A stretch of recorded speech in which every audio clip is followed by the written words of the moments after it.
So here is the final product. These are the vanilla and those are the ginger cinnamon. And I have tried both of them. The cookie itself is really good. If you somehow retrain yourself not to associate food with holidays, you'll be a whole lot better off. Hello, this is Lorraine and welcome to Healthy Living, Spirit, Soul, and Body.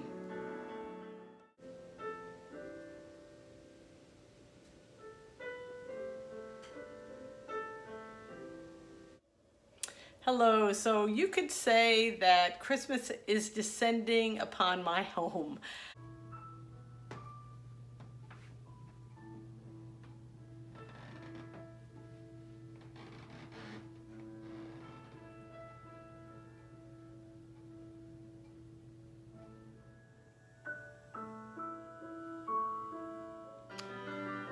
So if you are anything like me, memories of Christmas have to do with Christmas cookies, different things that you eat that you may not want to eat anymore.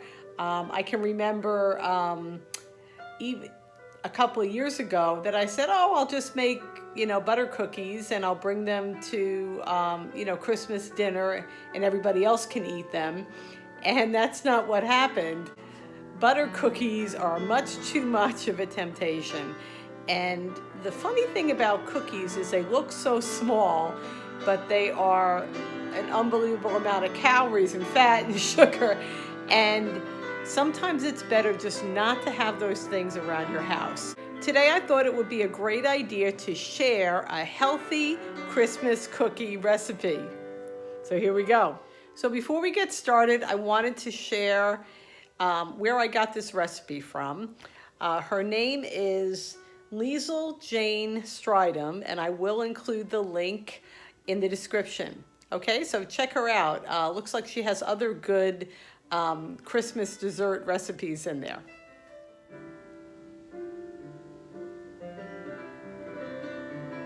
Okay, so just to start with the ingredients in these this healthy cookie recipe, you have brown rice flour, pure coconut sugar, pure maple syrup, coconut oil, 1 egg, and a pinch of sea salt. So you might be saying, Lorraine, where am I going to find those ingredients? Well, for whatever it's worth, it's amazing these days, but you can find almost anything in your local supermarket. They have a whole organic food section where you can go, and I literally found all of these ingredients in the organic section. And it will be good, now that I have them in my house, to incorporate them in other recipes. So here we go.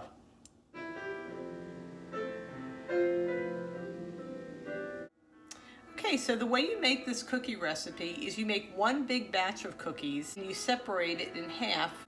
So one you flavor with ginger and cinnamon and the other one you flavor with vanilla. And then we also have some sugar-free chocolate that we dip the cookies in, but I'll get to that later. So I'm going to talk about first how to make the big batch to start with. And the first thing you do is you get 3/4 of a cup of coconut oil and you melt it. And the way you melt it is, and I'm going to show you. Okay, so here is my 3/4 cup of coconut oil that we're going to melt. And I have this bowl that I'm going to put this bowl in, but I'm going to first fill this bowl.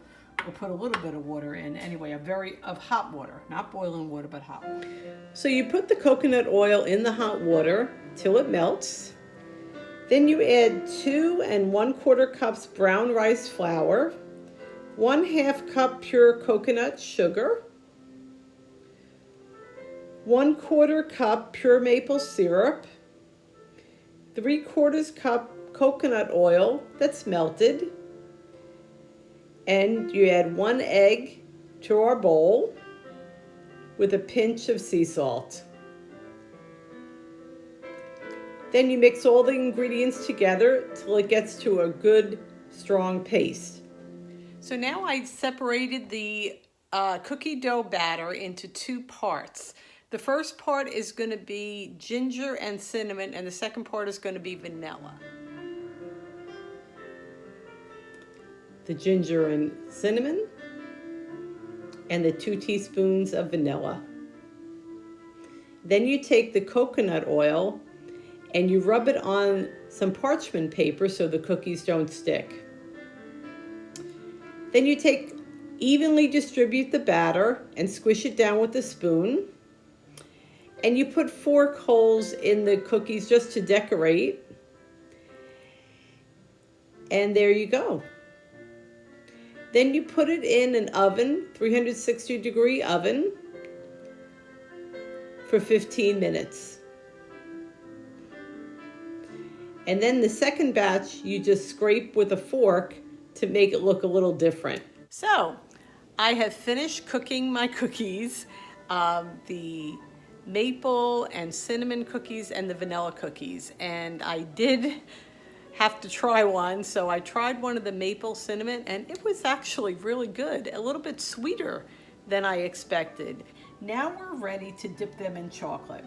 The woman that did this recipe also gave you a recipe for chocolate. Didn't have a lot of the ingredients and I kind of wanted to take the easier route because I've never actually done that before. I am going to be using Lily's Less Sugar Sweet Life baking chips. Okay, so we're going to melt them and then we're going to dip the cookies, half the cookie in chocolate, and then what we're going to do is we're going to get some ground walnuts and put them right on the chocolate while it's still soft. So I took about half a cup of the semi-sweet baking chips and I melted them in the microwave under a low power level, and it looks like it's pretty good now for dipping the cookies. So as you can see, these are the maple and cinnamon cookie. Now what I'm going to do is something a little bit different with the vanilla cookies.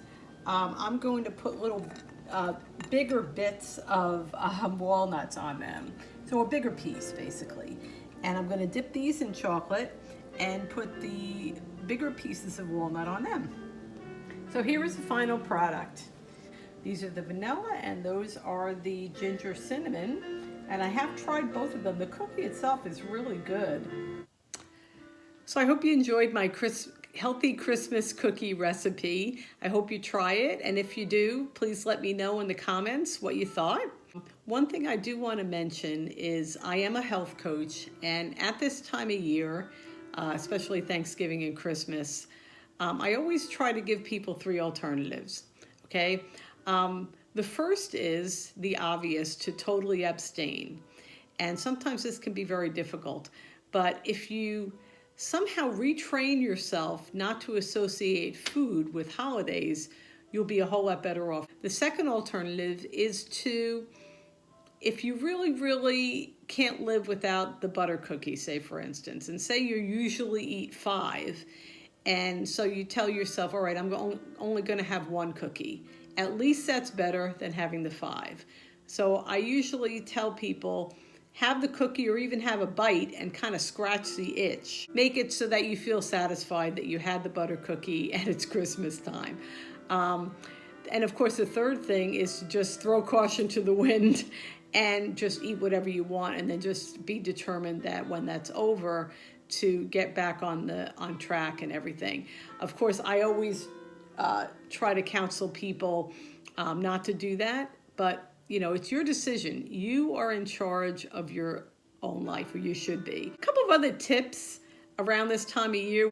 Have somebody that you kind of team up with that will encourage you. It's always good to have a buddy system. Another thing that's really good is to let your loved ones know ahead of time, say your aunt, your uncle, your grandparents, your parents, let them know ahead of time that you're really trying to, you're looking after your health, and to please not be offended if you don't eat the cheesecake or the cookies and all these different things, because sometimes people do. People show their love by cooking your favorite dessert or your favorite meal. So let them know ahead of time. That way you won't feel so awkward when the moment comes. Another thing that's a good idea to do is, if you're at the event, don't stand by the food, or don't stand by the chips and the the cheese salsa or whatever. Stand away far apart from that, so that way you won't be tempted to just grab the chips and not even realize it. Okay, these are all little things that you can do that can really help you. Another thing that's a good idea to do is don't go to the event hungry. Um, have a protein bar, have a protein drink, have something so that you're not starving when you get there. Keep the promises that you make to yourself. That's something Ed Milet came up with, and I absolutely love it. Because the more you do that, you're going to build confidence for the next time. It's almost like you have to build up your push away muscles, okay? If you're presented with food, the more you're able to push that food away and not indulge, the stronger you're going to be, and the easier it's going to be the next time. Remember, during the holidays, you want to enjoy what really matters. The event, Christmas, the reason for the season, your family, seeing people maybe you haven't seen all year. That's what you really need to enjoy. That's why you're there. Holidays don't have to be all about food and drink. It needs to be about the event. It needs to be about people. And always remember that you have the power and the ability to make this shift in your life. Take a stand and commit yourself to eating healthy.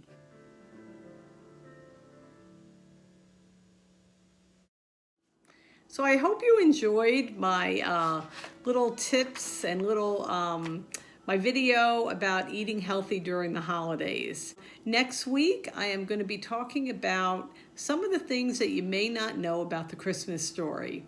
Okay? So have an absolutely wonderful week. Have a wonderful rest of the day. And remember all the different tips I gave last week about really not rushing through the holiday, taking time to meditate and think about what we're celebrating. Don't let the holiday slip by you.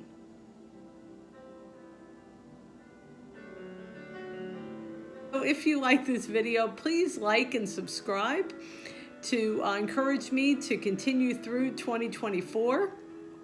And also just to let me know that you're enjoying my videos. Have a wonderful day. Bye-bye.